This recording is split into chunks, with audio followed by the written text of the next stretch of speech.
예, 안녕하십니까. 먼저 오늘 이 자리를 만들어 주신 하나님께 감사드립니다. 예, 저는 현재 호서대학교 벤처대학원 원장으로 이제 재직 중에 있습니다. 그래서 오늘 이제 말씀을 해달라고 이제 의뢰받은 게 지방 소멸, 그러니까 요즘 화두가 되는 부분입니다.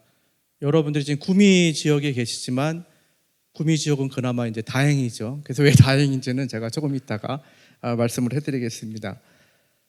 그리고 임팩트 비즈니스가 있습니다. 그래서 그동안 우리는 이제 많이 들어본 용어 중에 하나가 사회적 경제, 그 다음에 협동조합 이런 얘기를 많이 들어보셨습니다. 그 다음에 사회적 복지, 근데 이런 것들보다도 좀 더 구체화된 게 사실은 임팩트라는 용어입니다. 그래서 여러분들이 나름대로 교회에서 이렇게 하나님을 섬기면서 다니시고 계시지만 개인적이나 아니면 비즈니스적으로도 도움이 되시리라고 생각이 됩니다. 예, 참고로 저는 원래 대기업에서 이제 직장 생활을 한 10년 이상 했습니다. 정확하게 보니까는 한 20년 가까이 한 것 같고요. 그 다음에 10년 동안 창업을 해서 세계 법인을 이제 경영한 경험이 있습니다. 그리고 지금 이제 교수로서의 생활은 11년 차 이렇게 하고 있습니다. 그러니까 과거에 대학을 졸업하고 이제 군 생활을 마치고 쭉 보니까 한 40년 정도 이렇게 온 것 같고요. 그다음 앞으로 이제 남은 삶 자체를 보니까 아주 많이 남아 있지는 않지만 그래도 사회생활에 대한 게 앞으로 한 20년은 더 남아 있다. 이런 생각을 합니다. 그러면서 나름대로 정년이 이제는 많지 않죠. 그러다 보니까 정년 후에 과연 내가 어떤 삶을 살아가야 될까 이런 부분에 대해서 또 많은 고민을 하고 있고 준비를 많이 해왔습니다. 그래서 그런 부분들하고 제가 오늘 드리는 것들이 좀 관련이 되어 있습니다. 그래서 여러분들이 참고해서 들으시면 되겠습니다. 예, 편안하게 제가 설명을 드리겠습니다. 시간이 짧습니다. 그래서 한 40분 정도, 지금 시간이 너무 지체돼가지고 제가 40분 안에는 좀 끝내도록 이렇게 하겠습니다. 예, 저는 과거의 활동 많이 해왔습니다. 근데 주로 이제 해왔던 게 지금 슬라이드에 보시는 부분들이 되겠고요. 현재는 사실은 지방 소멸뿐만이 아니고 스마트팜, 그리고 치유농업, 그리고 스타트업, 창업이죠. 그다음 벤처 부분, 투자 부분 이런 쪽으로 해서 많이 활동을 하고 있습니다. 그래서 여러분들이 이제 벤처라는 것도 많이 들어보셨어요. 근데 이 벤처라는 것은 사실 한마디로 그냥 쉽게 표현을 하면 뭐든지 다 할 수 있는 거죠. 이 벤처 정신이라고 얘기하잖아요. 그래서 모험가 정신을 가지고 뭐든지 접근을 해서 시도를 하고 그 좋은 결과를 이루는 것들, 이런 것들이 이제 우리가 벤처 정신이다 이렇게 볼 수가 있겠습니다. 그래서 제가 오늘 설명을 드릴 부분은 이제 지역 소멸부터 여러 가지 관련된 용어들이 있습니다. 그래서 도움이 되시고자 그런 부분들을 잠깐 설명을 드리고요. 그리고 한국 또 외국에서 임팩트 관련한 비즈니스가 있는데 그 사례들이 아주 요즘 많습니다. 아주 많은데 제가 몇 가지만 간단하게 소개해드리고요. 그 다음에 앞으로 우리가 지방소멸과 또 임팩트 비즈니스 모델이 우리 교회하고 어떠한 또 관련성이 있는지 이런 의견을 좀 드리도록 하겠습니다. 예, 인구 유출 때문에 결국은 이제 지방 소멸이 생기는 겁니다. 그래서 우리가 신문지상에 보면 여러 가지 얘기들을 하고 있는데요. 쭉 보시면은 지역 소멸이 왜 될까? 왜 될까? 결국은 인구 유출입니다. 지방에서 서울로 간다는 거죠. 서울로. 특히 수도권으로 간다 이거예요. 예를 들어서 현재 한국이요. 2023년 12월 말 기준으로 했을 때 정부 발표 자료를 보면 서울하고 경기도만 인구가 50.7%가 집중돼서 살고 있습니다. 그러니까 말이 안 되는 거죠. 이거는 전 세계에 이러한 사례가 없습니다. 일본의 경우가 현재 2023년 말 기준에서 30%였습니다. 30%. 그러니까 우리는 맨날 얘기를 하죠. 일본이 고령화 일본이 잃어버린 30년 문제가 있다. 막 이런 얘기를 해왔어요. 근데 얘기할 게 아닙니다. 우리가 전 세계에서 가장 심각합니다. 전 세계에서. 그거는 결국 지방에서 수도권으로 유출되고 있다. 이것도 큰 원인이 되고 있고요. 또 하나는 그 고령화죠. 그리고 저출산입니다. 이거는 뭐 말씀 안 드려도 너무도 잘 아시는 부분이죠. 왜냐하면 그 농촌에 있는 교회들도 마찬가지죠. 청년이 없고 아이들이 없으면 그 교회가 존재합니까? 존재 못합니다. 시한을 갖고 있는 거죠. 시한. 1년이 지나고 10년이 되고 20년이 되면 그 교회는 성도가 한 명도 없는 상황이 될 수가 있다는 거죠. 그리고 역시 지역 불균형 문제입니다. 이 불균형은 결국은 지역 그 발전적인 문제이긴 한데 거기에 가장 큰 요소가 되고 있는 게 사실은 의료시설입니다. 의료시설. 그래서 최근에 뭐 정부에서는 그 의료협회하고 지금 문제가 되고 있잖아요. 사실. 그래서 여러분들이 그걸 아셔야 되죠. 서울에 가보시면 수서역이 있어요. 수서역. 그 SRT가 가는 거죠. 거기에 가서 한 4시간만 수서역에 이렇게 서서 기다려보세요. 가장 많이 오는 버스가 뭔지 아십니까? 가장 많이 오는 버스? 병원에서 오는 버스들입니다. 병원. 아산병원, 삼성병원, 기타 병원으로 가는 버스들이다. 그리고 택시를 타보면 택시를 딱 타고 제일 많이 가자는 곳이 어디냐? 병원입니다. 병원. 그런 문제를 안고 있어요. 현실적으로. 그런데 우리는 그거를 지금 해결을 못하고 있죠. 그러니까 그런 문제들이 총체적으로 이 지역 소멸의 위기를 가져왔다 하는 것은 사실은 틀림없는 사실이다. 이렇게 보시면 되겠습니다. 지금 인구 소멸 현황이 쭉 나와 있어요. 인구, 소득, 일자리 측면. 근데 우리는 이게 굉장히 중요합니다. 이 세 가지는 비례합니다. 인구가 당연히 없으면 어떻게 돼요? 일자리가 문제가 되죠. 그 다음에 소득이 또 문제가 될 수가 있겠죠. 그래서 이 그래프를 보시면 이 정부에서 발표한 자료거든요. 이게 세 가지가 비례하죠. 비례하는데 여기서 중요한 것은 기점이 언제냐.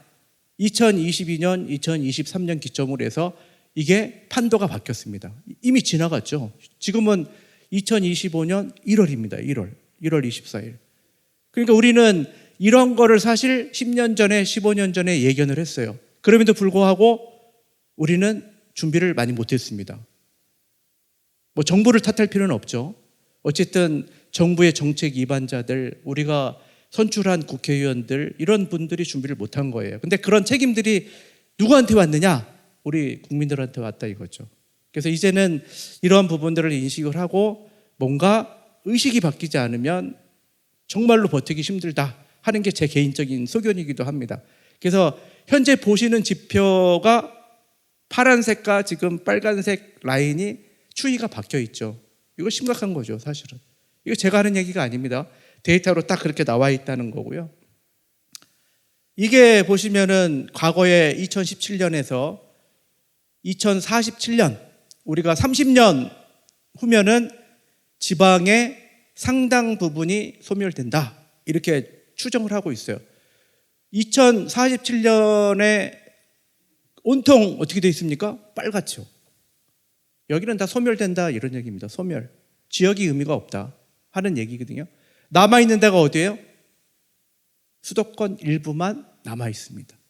그게 지금으로부터 얼마 남아있어요? 지금 2025년입니다. 그럼 47년이면 얼마 남아있습니까? 불과 20년 남짓 남아있는 겁니다. 그러니까 사실은 이게 우리의 그 목전에 있는 현실이라는 거죠. 최근에 보면 그런 얘기를 많이 하죠. 청년들이 여러 가지를 포기한다. 3포 시대부터 시작해서 지금 7포까지 나왔거든요. 다 포기할 수밖에 없는 상황이 되는 이유도 그 배경에는 사실은 이러한 문제들이 있다. 그러니까 이거는 사실 청년들의 책임은 아니라고 저는 봐요. 이거는 기성세대의 저를 포함한 정책 위반자들 또 앞에 계신 성도님들도 일부는 책임이 있다. 우리는 책임을 좀 통감해야 된다. 저 그런 말씀을 좀 드리고 싶습니다. 인구 감소 지역이죠. 그래서 쭉 보시면은 뭐 쭉 나옵니다. 쭉 나와요. 쭉 나오는데 이 기준은 2023년도 기준이에요. 2023년도 이 공식 발표한 자료입니다. 정부에서 통계청에서 발표하고 뭐 각 부에서 이제 발표한 자료들인데 저기 쭉 보시면은 빨간색, 그다음에 뭐 약간 그 푸른색, 노란색 이런 것들이 있어요. 그 노란색은 뭐냐? 거기는 그나마 괜찮다. 쭉 보시면 뭐예요? 쭉 보시면 뭐예요? 노란색 중에 서울하고 수도권. 그다음에 중간에 어디가 있어요? 대전하고 세종. 그다음 그 밑에 어디가 있습니까? 부산 일부, 동남 지역이라고 얘기하죠. 동남권이라고 표현을 합니다. 그거 세 개 외에는 굉장히 어렵다. 다만 중간중간에 조금 그래도 그 푸른 부분들이 있긴 합니다. 그런 부분들도 아까 말씀드렸던 2047년에는 상당히 문제가 된다 하는 것을 제가 설명을 드린 적이 있습니다. 자, 지역 소멸 제가 확특징이라고 이렇게 설명을 드렸는데, 특징. 이걸 보시면 알아요. 이게 지금 몇 개 지자체만 제가 갖고 왔는데요. 경기도 화성 지역이 있습니다. 저는 화성에 살아요.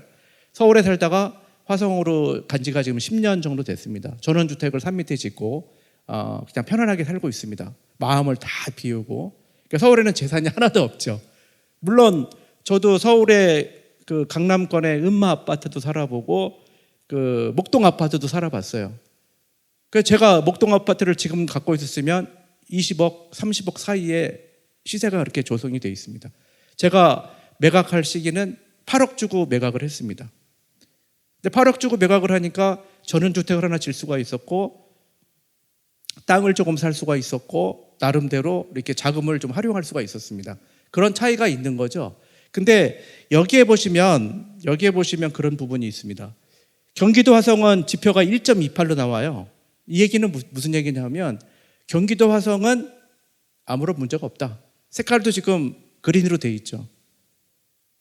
최근에 보면 경기도 화성 인구는 110만이 넘어갔습니다. 110만. 그것도 엄청나게 빠른 속도로 들어갔습니다. 이 얘기는 뭐예요? 서울, 수도권이 이제 경기도 화성까지도 포함하고 있구나. 그리고 그쪽으로 많이 이전을 하고 있구나. 인구는 늘지 않죠. 절대적인 인구는 지금 우리가 감소세로 돌아섰습니다. 그럼에도 불구하고 이 지역의 인구가 늘고 일자리가 생기는 이유는 뭐예요? 인구가 이전하고 있다는 거죠. 이전하는 층에서도 누가 이전을 하느냐? 젊은 분들이 많이 이전하고 있습니다. 그리고 화성에는 사업장들이 많이 있습니다. 이 얘기는 뭐예요? 일자리가 많다 하는 거죠. 그리고 아이들이 그나마 많이 있습니다. 다른 지역에 비해서. 그러니까 화성 같은 데는 지금 뜨고 있는 지역이다 이렇게 얘기를 하죠. 글로벌 그 인사이트에서도 보면 경기도 화성을 지목하고 있습니다. 한국에서도 가장 핫한 지역, 미래지향적인 도시 중에 하나는 화성이다. 그럼 화성이 정말로 살기가 좋을까요? 아닙니다. 화성은 저희 집만 살기가 좋아요. 저는 산 밑에 바로 짓고 살고 있습니다. 화성에서 제일 좋은 서봉산이라는 데에 자리를 잡고 저는 살고 있거든요. 편안하게. 다른 데는 뭐예요? 다 아파트, 산업단지. 인구는 많지만, 일자리는 많지만 사실 쾌적한 환경이라고 보기에는 어렵습니다.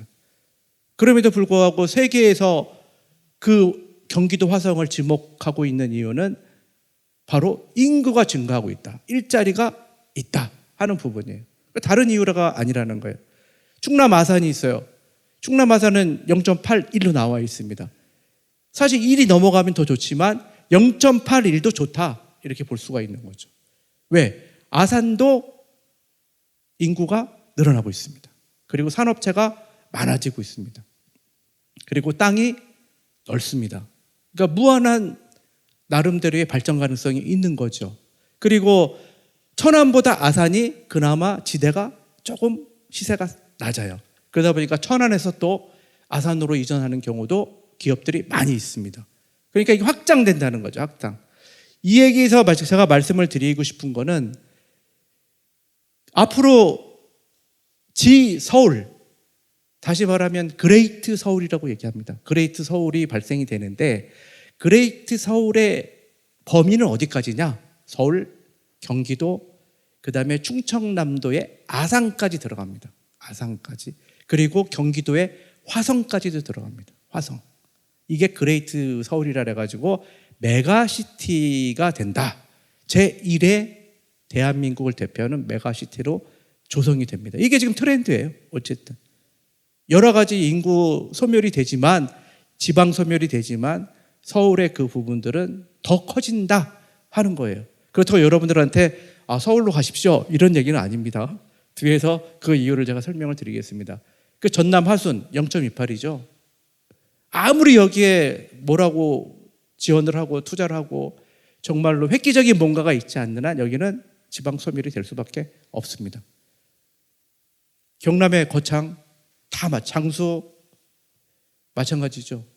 대구도 다 좋은 건 아니죠. 군이면 군이군 이런 데들은 조금 떨어질 수 있다 이렇게 이제 보시면 되겠습니다. 이런 지표들이 분석이 되고 있다 하는 부분이고요. 자, 여기서 이제 이거를 제가 설명 안 드릴 수가 없어요. 여러분들이 쭉 보시면은 그 그레이트 서울, 중부권, 동남권, 6개 소권역, 제가 이거를 이제 강조를 드리는데 그 3대 메가시티가 핵심이 된다. 근데 이 3대 메가시티는 경부고속도로 라인을 타고 있습니다. 경부고속도로 라인. 오늘 제가 차편이 여의치 않아가지고 우리 연구원으로 계신 모 박사님한테 운전 좀 맡기고 경부고속도로 내려왔습니다. 내려오다가 세종에서 잠깐 일을 보고 일로 왔거든요. 계속 경부로 온 거죠. 근데 과거에 그 전 박정희 대통령께서 경부고속도로를 안 만들어놨으면 어떻게 됐었을까? 그런 생각을 많이 하면서 내려왔어요.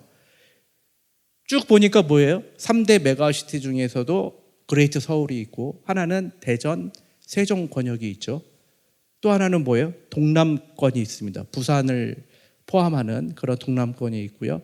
그리고 이 소권역이 중요한데, 소권역은 제가 이 지금 그린 색깔로 표현을 했어요. 근데 맨 위에 있는 요 그린 색깔은 잘못되어 있습니다. 왜냐하면 이게 될지 안 될지 몰라요. 강원도의 일부를 제가 표기를 했지만 이거는 정말 추정일 뿐입니다. 이게 안 될 확률이 더 높습니다. 그래서 여기서 쭉 보면은 뭐예요? 제주시는 살아남습니다. 왜냐하면 관광도시이기 때문에 서귀포는 어떻게 될지 모르겠지만 제주시 쪽은 인구가 몰리고 있다 하는 부분이고요. 광주, 우리가 전라남도 이제 광주 쪽이죠. 그 다음에 대구, 특히 대구 중에서도 여러분들 계신 구미, 김천, 여기는 괜찮습니다. 여기는 괜찮습니다. 언제까지요? 2047년까지는 괜찮습니다. 그 이후에는 저도 모르겠습니다. 왜냐하면 정책이 어떻게 변할지 또 어떤 상황이 될지 모르기 때문에 더 먼 미래를 추측한다는 것은 쉽지 않다 하는 말씀이고요. 아직까지는 괜찮다 하는 말씀을 좀 드리고 싶습니다. 그리고 지금 여기 보시는 부분이 광주, 전라도의 광주 부분, 이쪽도 소권역으로서는 괜찮을 것이다 그런 생각을 하고 있고요. 또 하나가 그 강원도에서 이제 혁신도시가 있는 원주권, 그러니까 이게 이제 동부 내륙권 어디가 될지 모르겠어요. 근데 그쪽은 그나마 괜찮을 것이다. 왜냐하면 지금 인구 증가 속도라든지 유입되는 인구수를 보면 그런 것들을 추측할 수가 있습니다. 그래서 결국은 세계적으로도 분석을 해보면 이 메가시티는 어쨌든 형성이 되고 있어요. 그래서 대부분의 그 선진국 포함해서 대도시들이 이러한 그 어떤 트렌드 경향을 가지고 있다 이렇게 보시면 틀림이 없습니다. 그래서 요약을 해보면 그거죠. 소멸 위험 지역은 증가한다. 그래서 여러분들이 지표를 정확하게 보시면은 그거죠. 그 한국고용정보원에서 2024년도에 발표한 자료가 있습니다. 거기에 보면 대한민국의 시, 군, 지자체가 기초단체가 228개가 있는데 그 중에서 57%, 130곳은 소멸한다 하는 게 결론입니다. 그래서 57%면은 뭐 반 이상이 일단은 소멸의 위기에 처해 있다. 위험 지역이라는 것은 정말로 특단의 조치를 하지 않는 한 답이 없다 하는 얘기하고 똑같습니다. 그래서 그러한 것들이 발생이 되고 있는데 결국은 이제 소멸 위험 지역이 증가는 할 것이다 이런 말씀을 드리고 싶고요. 소멸 위험 지수조차도 굉장히 높아지고 있다 하는 부분들, 그리고 이 지역 간의 인구 격차가 확대되고 있다. 이거는 사실 틀림이 없죠. 그래서 계속 그 어떤 편중화, 양극화 이런 것들이 심화되고 있기 때문에 문제가 있다. 그래서 요약을 해보면 이러한 문제를 지금 안고 있다. 이렇게 보시면 되겠어요. 이 장편은요, 정부에서 특히 이것도 이제 현 정부에서 들어와서 한 게 아니고요. 사실은 그 기존 과거 정부에서 인구 소멸 이렇게 가면 정말 안 된다. 그래가지고 여러 정책 위반자들이 건의를 하고 계획을 수립해서 도저히 이대로 가면 안 된다. 그래서 인구 소멸 지원 자금을 만들었습니다. 그래서 인구 소멸을 좀 방지하기 위해서 연간 1조 원의 기금을 조성해서 그 대상 지역에 지원을 해주는 개념이죠. 그래서 기초단체별로 보면은 적게 받는 데는 몇십억, 많이 받는 데는 뭐 4,500억까지도 이렇게 받아가지고 여러 가지 정책적으로 이제 활용을 하는 그러한 지원 자금입니다. 이거는 그 시나 군의 예산하고는 별개입니다. 별개. 그래서 별개로 지원하는 그 자금입니다. 이런 정책들이 그 법률화되어 있습니다. 그래서 이게 향후 10년간 계속 지원을 합니다. 그러니까 특단에 취한 거죠. 그래서 이런 자금들이 마중물이 돼가지고 얼마만큼 그 인구 지방 소멸을 예방을 할지는 저도 잘 모르겠어요. 어쨌든 도움은 되겠죠. 잘 이 기금들을 활용을 한다고 하면. 그래서 이러한 특단의 조치를 정책적으로 했다 하는 것을 여러분들이 참고해서 아시면 되겠고요. 또 이게 정부의 의지다. 그리고 현 정부도 어쨌든 여러 가지 혼란스럽기는 하지만 이 기조를 밀어붙이고 있습니다. 그래서 여러 가지 그 지역에서 어떤 복지적인 측면이라든지 여성들이 좀 편안하게 살 수 있는 환경이라든지 아이들을 좀 케어할 수 있는 시설이라든지 이런 것들을 갖추기 위해서 이러한 기금들을 현재 활용하고 있다. 이렇게 보시면 되겠습니다. 그 내용들이 여기에 지금 쭉 나와 있고요. 인구 전망에 대한 추이예요. 제가 다 설명은 드리지 않지만 그 화살표를 보시면 빨간 화살표가 두 개가 있죠. 근데 두 개 화살표가 어떻게 되고 있습니까? 우측에서 좌측으로 기울어지고 있습니다. 그러니까 2022년도 정점으로 해가지고 피크를 찍고요. 어쨌든 지금 그 인구 숫자가 줄고 있죠. 절대적인 숫자가 이미 이제 빠지는 상황이 됐고요. 또 한 가지는 밑에 보시면은 출산율도 어쨌든 빠졌어요. 근데 엄청 빠졌죠. 엄청 빠졌다가 0.7까지 빠졌다가 최근에 약간 회복세를 가져가고는 있습니다. 근데 최근에 이 회복세가 과연 계속 될 것인가, 이거를 더 높일 것인가 하는 부분에 대해서 최근에 정부에서는 굉장히 관심 있게 유의적으로 지금 보고 있습니다. 그래서 이걸 어떻게 더 정책적으로 밀어붙여가지고 출산율도 좀 더 높일 것이냐 하는 부분들에 대한 재원을 많이 지금 쏟아붓고 있습니다. 실제로. 그래서 그런 게 사실이에요. 이런 추이 때문에 그러한 정책들이 나왔다 하는 말씀을 드리고 싶은 거고요. 그래서 여러분들이 이건 뭐 제가 하는 얘기가 아닙니다. 있는 데이터들을 그대로 제가 보여드리면서 설명을 하는 부분이니까 뭐 팩트에 있는 사실적인 얘기들이 되겠고요. 그래서 제가 보는 그 지역 소멸에 대한 방지 방안, 어떻게 하면 방지를 좀 그래도 예방을 할 수 있을까? 이걸 뭐 하루아침에 바꾼다 하는 것은 불가항력적인 얘기가 되겠고요. 그럼에도 불구하고 그래도 조금은 이게 좀 회복이 될 수 있는 부분들 아니면 예방할 수 있는 부분들이 뭘까 쭉 보면 여러 가지 방안들이 있을 겁니다. 가장 대표적인 방안에 대해서 저는 몇 가지만 좀 설명을 드리겠습니다. 이 지역 균형에 대한 정책, 이거는 사실은 지속화돼야 됩니다. 여러분들이 아시죠?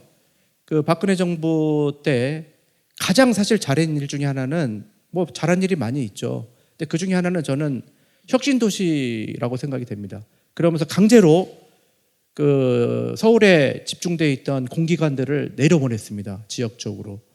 구미에도 있죠. 구미에도 있습니다. 몇 개가.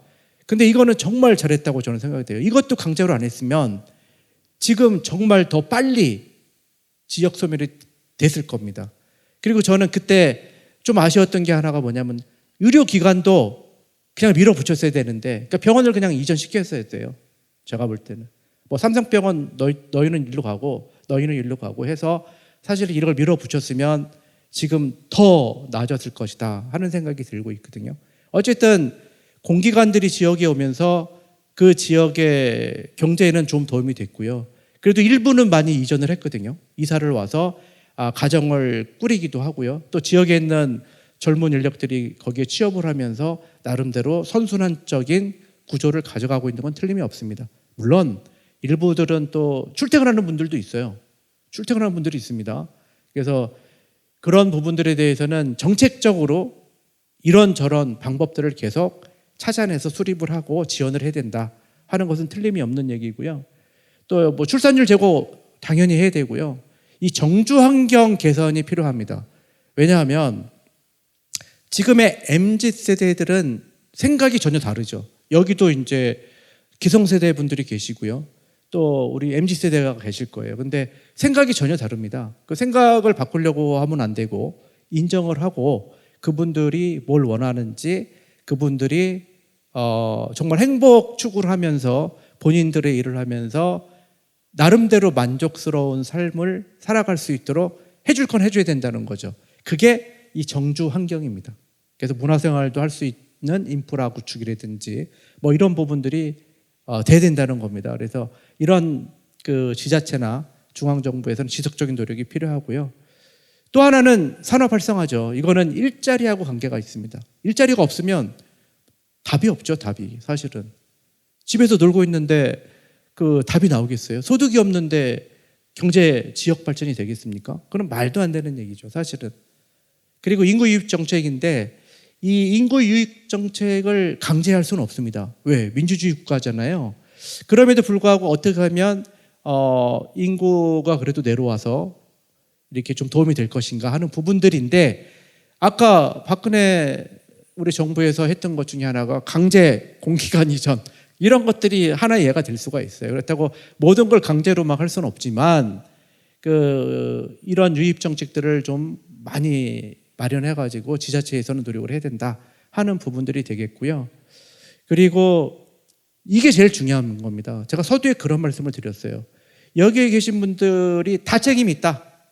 저를 포함해서 다 책임이 있습니다. 이런 상황이 오기까지는. 그래서 이제는 우리가 깨어야 된다. 깨어야 된다 이거예요. 의식을 이제는 생각을 좀 바꿔야 된다 하는 부분이에요. 이게 남의 일이 아니다. 이 기성세대의 문제가 아니고 우리 청년 세대의 문제가 아니고 이거는 우리 모두의 문제다. 지금부터 좀 바꿔가야 된다 하는 생각을 해야 되는 겁니다.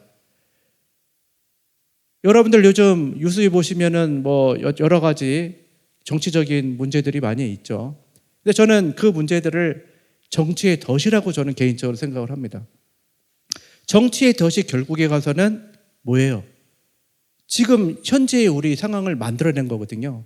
그러니까 여러분들이 정치의 덫에 우리가 걸리지 말았어야 되는데 이미 우리는 걸려들었어요. 정치의 논리에 걸려들었습니다. 그래서 뭐 국회에서 마음대로 하고, 그죠? 뭐 이런 부분들을 보면은 우리가 선출한 국회의원들이 다수다 보니까 마음대로 하고 있잖아요. 그래서 뭔가를 좀 하려고 하면 이게 올바르다 생각이 되면 지원을 하고, 아닌 것들은 확실하게 아니다 해서 주장을 하고 협력해서 바꿀 수 있도록 해야 되는데 그게 아니라는 거죠. 그러니까 그 유권자 지역의 표 의식하고 본인들의 단기적인 생각만 가지고 이 정치를 하다 보니까 결국에 가서는 뭐예요? 국가 전체적으로 장래를 어둡게 하는 결과를 지금 초래하고 있거든요. 저는 정치인이 아닙니다. 학자거든요. 학자 입장에서 쭉 연구를 해보니까 이미 이러한 부분들이 지금 한국에는 상당히 팽배되어 있다. 문제가 있다. 이거를 해결할 수 있는 방법은 결국은 국민들의 의식이 바뀌는 수밖에 없다 하는 거죠. 그래서 여러분들이 각자 노력을 하셔야 돼요. 어떻게 하면 이 구미 지역에 대해서 우리가 정말 문화다운 문화를 만들어 갈까? 구미가 더 살기 좋은 환경으로 만들어 갈까? 어떻게 하면 여기에 있는 기업들이 더 발전할 수 있을까? 또 대외적으로 보면은 외부에서 일로 이사를 많이 올 수 있게 할 수 있는 방법이 뭔가? 이러한 소소한 것부터 정말 정책적인 부분까지 여러분들이 적극 지지할 건 지지하고 잘못된 것은 지적을 하고 이러한 노력들이 이제는 필요하다. 이게 바로 이 국가적인 문제임을 우리는 인식을 해야 된다. 저는 정말 최근이 아니고요. 이 인구 문제에 대해서 굉장히 계속해서 지켜보고 많은 연구도 해봤는데 이 방법밖에 없어요. 이게 정부에서 막 이렇게 하십시오 한다고 해서 되는 게 있습니까? 없습니다. 한쪽에서 반대하면 못하죠. 또 한쪽에서 하는 방법들이 과연 옳으냐? 그게 옳은 것도 있지만 옳지 않은 것도 많이 있거든요. 그래서 이러한 부분에 대해서는 각자가 우리가 좀 노력을 해야 되고 종합적인 접근이 필요하다. 이렇게 말씀을 드리고 싶습니다. 예, 제가 이제 임팩트를 잠깐 설명을 드리려고 합니다. 임팩트. 시간이 많지 않아서 빨리빨리 좀 드리겠습니다. 여러분 스타트업이라는 얘기를 많이 들어보셨어요. 그죠? 스타트업. 스타트업은 창업 기업을 얘기합니다. 특히 신생 창업 기업을 의미한다. 이렇게 보시면 되겠고요. 미국의 실리콘밸리에서 이런 용어가 시작이 됐다 하는 얘기입니다. 그리고 벤처 비즈니스라는 게 있어요. 벤처 기업. 그래서 이 벤처라는 것은 모험이죠. 모험. 비즈니스라는 것은 사업이에요. 그죠? 기업이고. 근데 벤처 비즈니스라는 것은 모험적인 사업이다. 실패할 수 있다 이거죠. 다만 이게 굉장히 좀 참신하고 시도할 수 있는 비즈니스다. 이렇게 이제 얘기를 합니다. 그래서 여러분들이 벤처 기업 협회라고 있는데 여기서는 그런 얘기를 하죠. 벤처 기업은 개인 또는 소수의 창업인이 위험성이 크지만 성공할 확률을 가지고 어떻게 보면은 시도하는 사업이다. 이렇게 정의할 수가 있어요. 여기에서 중요한 게 뭐냐면 리스크죠. 위험성이 있다는 거죠. 모든 것은 위험성이 있습니다. 여러분들이 하다못해 카페를 하나 내가 하려고 해도 위험성이 있죠. 카페 10개 하면은 몇 개 성공하는지 아십니까? 3개만 성공합니다. 3개. 사실은 2개입니다. 2개. 2개는 성공하고요. 4개는 유지합니다. 그리고 나머지는 어떻게 돼요? 4개는 문 닫습니다. 1년, 2년, 3년 되면 50%가 문 닫습니다. 이게 데이터예요. 데이터. 카페도 그만큼 리스크가 크죠. 그러니까 벤처 기업은 리스크가 얼마나 크겠어요.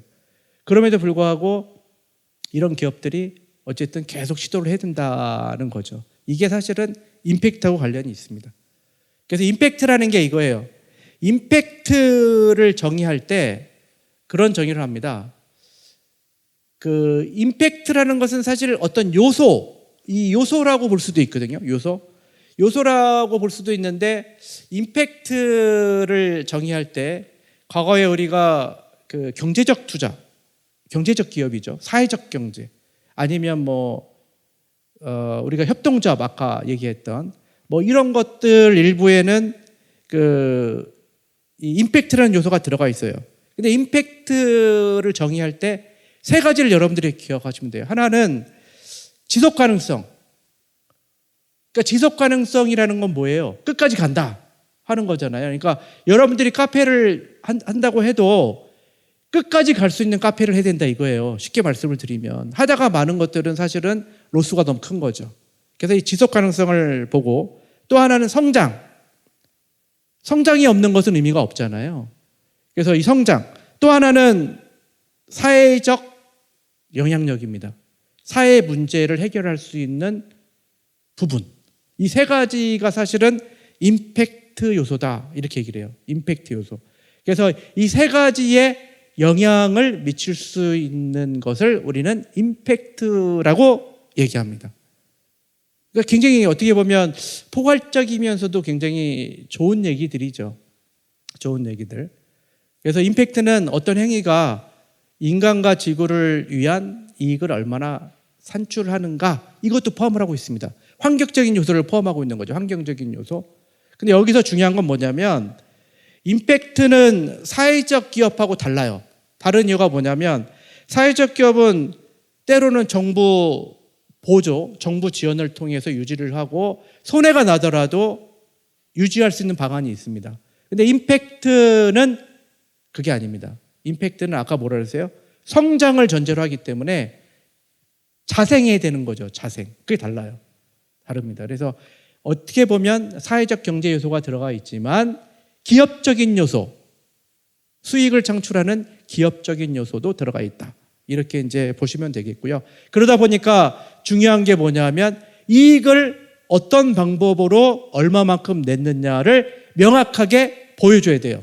이게 측정 지표라고 얘기합니다. 그러니까 측정할 수 있는 지표를 만들어 놨거든요. 근데 거기에 가시적으로 측정할 수가 있어야 됩니다. 이게 임팩트라는 겁니다. 임팩트. 그래서 임팩트 비즈니스를 한다고 했을 때는 그러한 요소를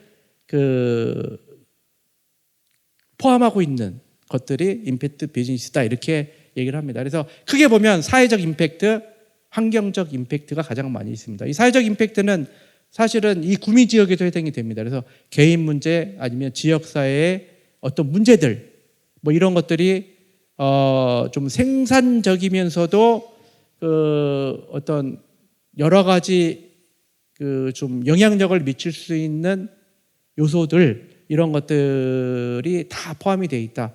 그러니까 여러분들이 주변에 갖고 있는 사회적인 문제들이다. 이런 것들을 임팩트 비즈니스로 연결할 수가 있습니다. 그러니까 예를 들어서 화성에 있는 것 중에요.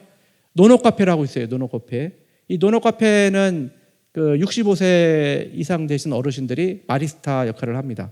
그리고 계속 지금 확장하고 있습니다. 카페입니다. 카페인데 커피 가격이 싸죠. 싸고 어르신들이 거기서 교대로 하루 종일 일하는 게 아니고 4시간씩 계속 돌아가면서 일을 하죠. 일을 하면서 그분들은 기본적인 수익을 가져가십니다. 그리고 혹시 마이너스 나는 부분이 있으면 시에서 이제 보조를 해주죠. 보조. 근데 그게 임팩트냐? 임팩트가 아닙니다. 그거는 사회적 경제 목적이라고 보는 거고요. 거기에 임팩트 요소가 들어가면 측정 지표를 만들어 가지고 노노코페라는 게 자생할 수가 있어야 됩니다. 자생할 수가 있어야 됩니다. 그래서 그런 예들이 있다 이렇게 보시면 되겠습니다. 뭐 환경적인 부분은 설명을 안 드리겠습니다. 그래서 임팩트를 여기서 다시 한번 지금 설명을 하고 있고요. 임팩트는 지금 뭐 세계적인 추세입니다. 특히 선진국들이 추구하는 추세다 이렇게 보시면 되겠고요. 한국에서도 이 부분이 근래에 굉장히 강조되고 있습니다. 그리고 한국에서도 사례들이 많이 나오고 있고요. 특히 교회들도 이런 부분에 대해서 관심을 많이 갖기 시작했다. 이렇게 이제 보시면 되겠습니다. 정리를 제가 하나 했는데요. 임팩트 투자는 뭐고 임팩트 투자자는 뭐냐? 그래서 임팩트 투자는 우리 사회의 난제를 해결한다. 지속 가능성을 높이기 위해서 재무적 가치를 가져갈 뿐만이 아니고 사회적이고 환경적인 가치를 창출하는 기업을 대상으로 하는 것이고 여기에 투자하는 것을 의미한다. 이것을 임팩트 투자 비즈니스라고 얘기합니다. 그래서 임팩트 투자자는 주로 지금까지는 이런 분야, 기후위기, 뭐 빈곤, 그 다음에 불평등 완화 이런 부분에 많은 투자를 해왔다. 근데 이게 확대되고 있다 하는 말씀을 드립니다. 그래서 여러분들이 임팩트 투자, 임팩트 비즈니스를 다른 말로 하면 임팩트 스타트업이라고 볼 수가 있어요. 근데 임팩트 스타트업에서 가장 대표적인 게 소셜 임팩트 스타트업입니다. 소셜이라는 말이 사회적이라는 얘기잖아요. 사회적. 사회적 가치 창출을 핵심 목표로 한다. 그런 기업을 얘기하는 거죠. 그래서 이런 것들이 지금은 가장 핫하다 하는 얘기입니다.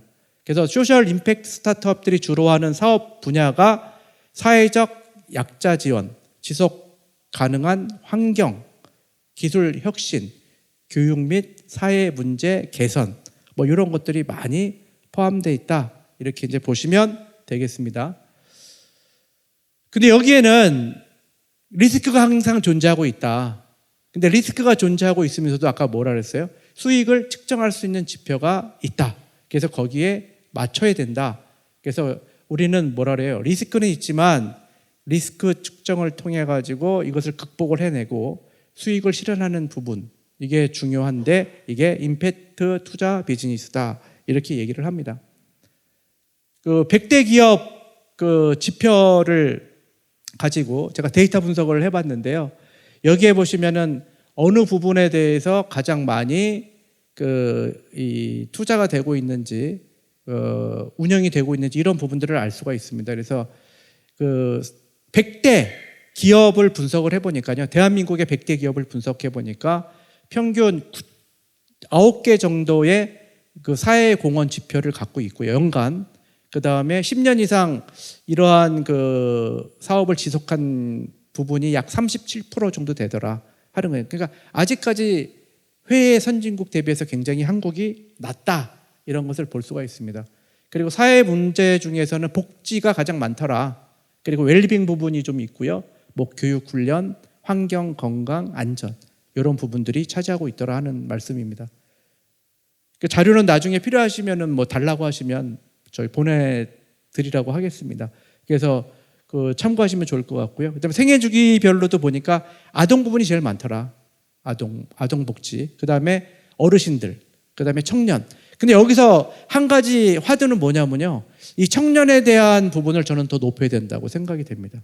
왜냐하면 결국은 청년들이 없이는 이 한국의 미래를 담보할 수가 없습니다. 그래서 이러한 부분에 대해서 좀 정책적이나 우리 그 국민들, 시민들 입장에서는 좀 관심을 가질 필요가 있다 하는 생각을 하고요. 주로 한국에서는 이제 이러한 기업들이 많이 하고 있습니다. 그래서 쭉 보면은 한 900여 곳 기업들이 하고 있다. 그리고 형태는 비영리 기관 형태로 많이 하고 있다. 그리고 지자체에서 요즘 직접 하는 경우도 있습니다. 그리고 정부에서 하는 경우도 있고요.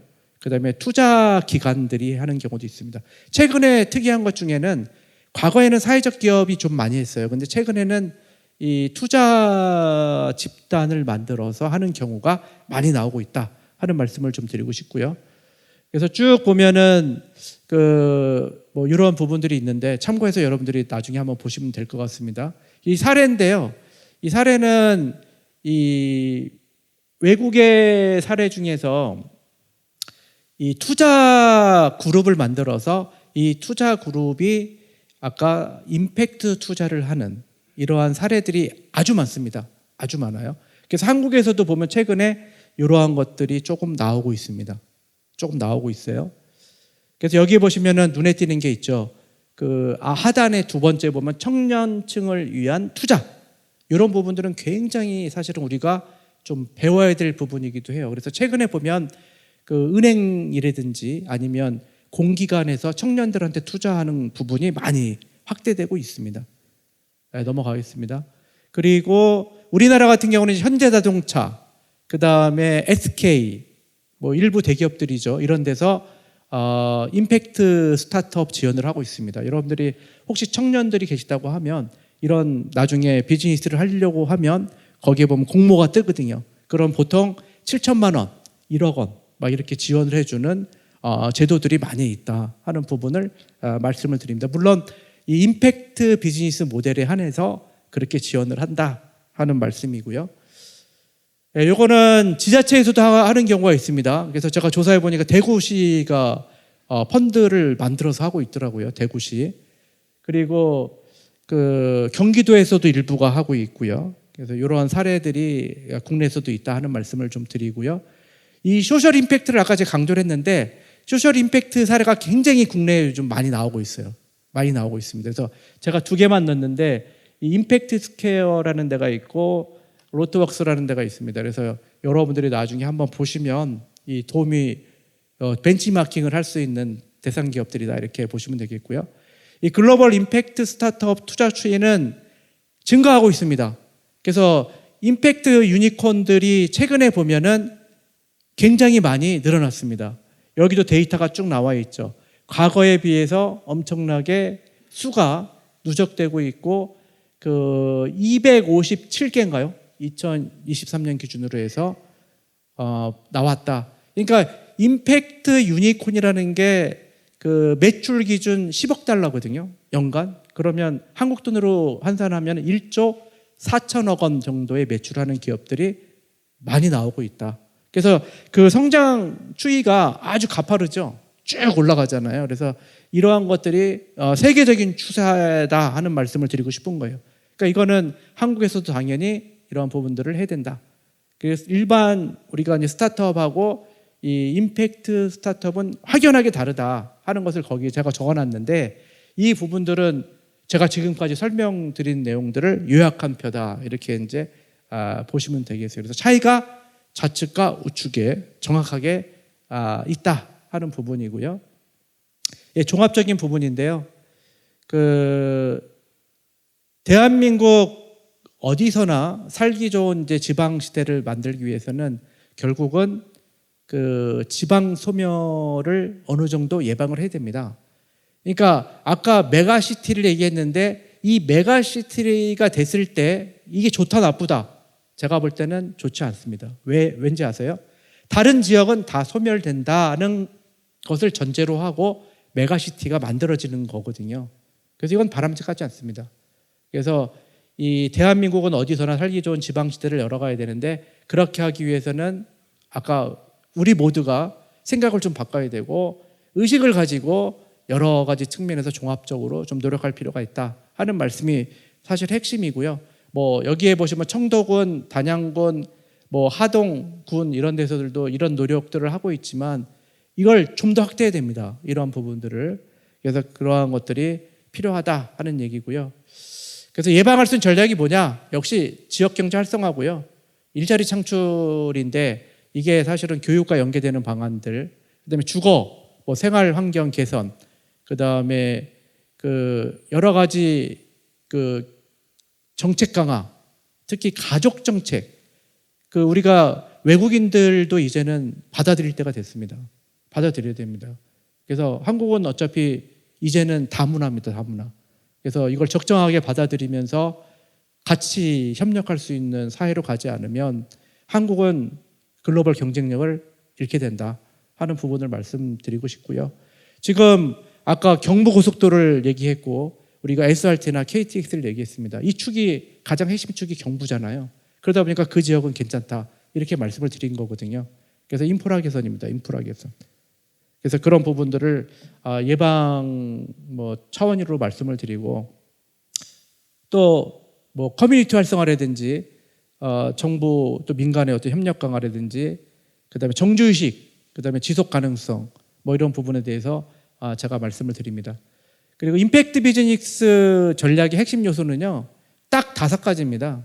목표 설정, 그다음에 지표 설계. 지표라는 게 그 측정 지표를 얘기하는 겁니다. 아까 말씀드렸죠. 그다음에 지속 가능한 어떤 수익 모델화, 혁신과 협업. 협업 없이는 아무것도 안 됩니다. 제가 지금 개인적으로 가장 안타깝게 생각하는 것은 정부와 국회가 협업이 안 되고 있잖아요. 협업이 돼야지 뭔가가 될 수 있는데, 누구의 잘못이라고 제가 뭐 얘기하지는 않겠습니다만은 그게 우리의 지금 문제다 하는 부분이고요. 그리고 역시 투자 유치, 파트너십입니다. 그래서 교회들도 이제는 성장 당연히 해야 되죠. 하나님의 지상 목표 중에 하나가 정말로 복음 전파하고 그런 부분들이 있지 않습니까? 성장을 해야 되는데, 성장을 하되 이제는 내실을 좀 더 기하고 우리 그 성도님들 중에서도 청년들이 정말 잘 하나님을 섬길 수 있도록, 경제적인 안정화 될 수 있도록, 아니면 일자리도 좀 창출이 될 수 있도록 어떤 지원하는 사업들, 이런 것들도 많이 늘려야 된다 생각을 해야 된다고 저는 주장을 하고 있습니다. 그런 것들이 하나에 다 도움이 되는 요소라고 판단이 되고요. 그리고 뭐 여기에 보시면은 이제 실행 전략을 제가 써놓은 건데요. 이 문제가 항상 있죠. 어디를 가나 문제가 있습니다. 그래서 이 문제를 확실하게 정의하고 거기에 대해서 해결할 수 있는 어떤 기회를 탐색할 수 있는 부분들, 그리고 그거를 좀 이렇게 프로토타입으로 개발해가지고 한번 해볼 수 있는 방안들, 그러면 돈이 필요하거든요.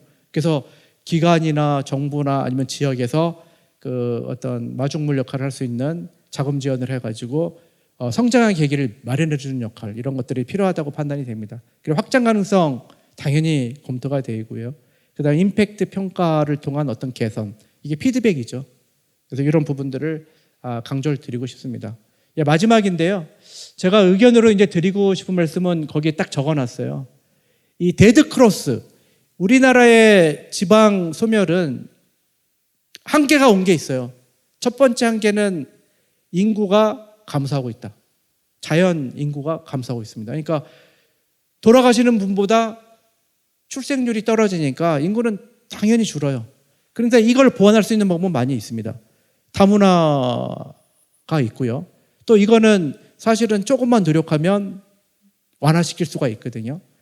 근데 더 큰 문제는 뭐냐면 이 데드 크로스입니다.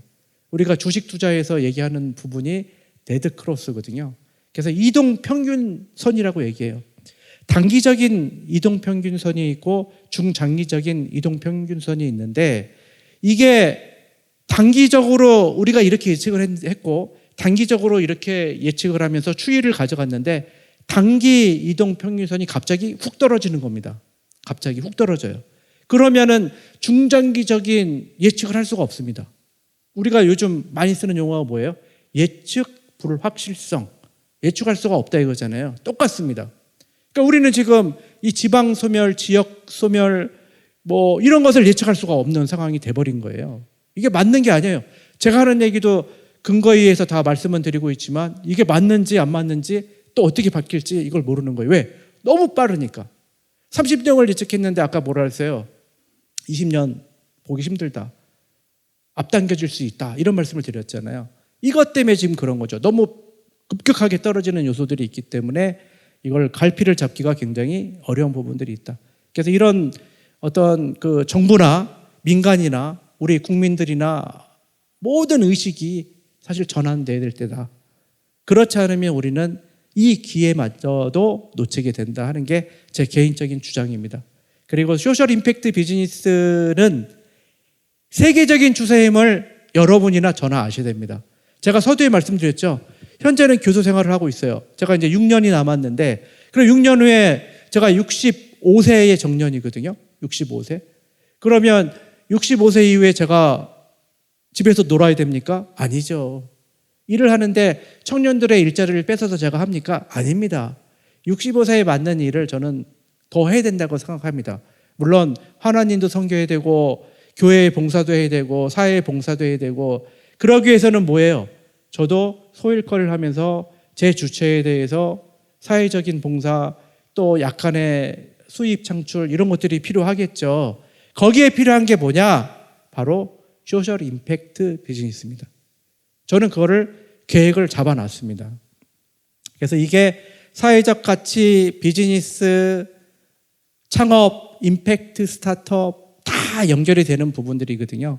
그래서 임팩트 투자를 통한 스타트업 지원, 강화 이런 것들이 사실은 지역 경제 활성화에 엄청나게 도움이 될 것이다 하는 게 제 주장이기도 합니다. 예, 이게 마지막 장편인데요. 우리가 좌측에 보시면은 이게 우리 미래의 이게 한국의 지도입니다. 이거는 정말로 어려운 환경이 되는 거죠. 청년들한테는 더더욱 어려운 거고요.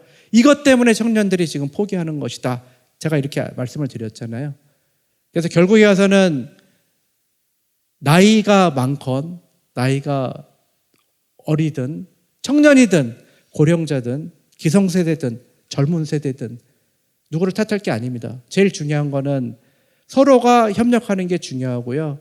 지역에서도 이 청년들이나 우리 그 기성세대들이 일자리가 없어서 문제가 안 될 수 있는 수익 모델을 만들어내야 되는데, 이 만들어낼 수 있는 부분 중에 하나가 스타트업입니다. 임팩트 비즈니스라는 거죠. 그래서 여기에 대한 투자를 아끼면 안 됩니다. 여기에 대한 투자를 통해 가지고 결국에 가서는 수익을 창출하고 지속 가능성을 높이고 이런 분들이 일자리를 만들어갈 수 있는 구조가 되면 당연하게 뭐가 됩니까? 지역 경제는 활성화가 되고요. 지역 소멸은 되지 않습니다. 이게 핵심이에요. 이게 핵심. 그래서 이게 임팩트 비즈니스다. 그래서 이제는 교회의 본질도 여러 가지 그 지방의 어떤 현실을 좀 이해하고 임팩트도 이해하고 자립 기반의 구축이라든지 여러 가지 지역의 교회에서의 어떤 역할이라든지 이런 부분들을 우리는 생각할 때다 하는 말씀을 드리고 싶습니다. 예, 대단히 감사합니다. 여기까지 하겠습니다.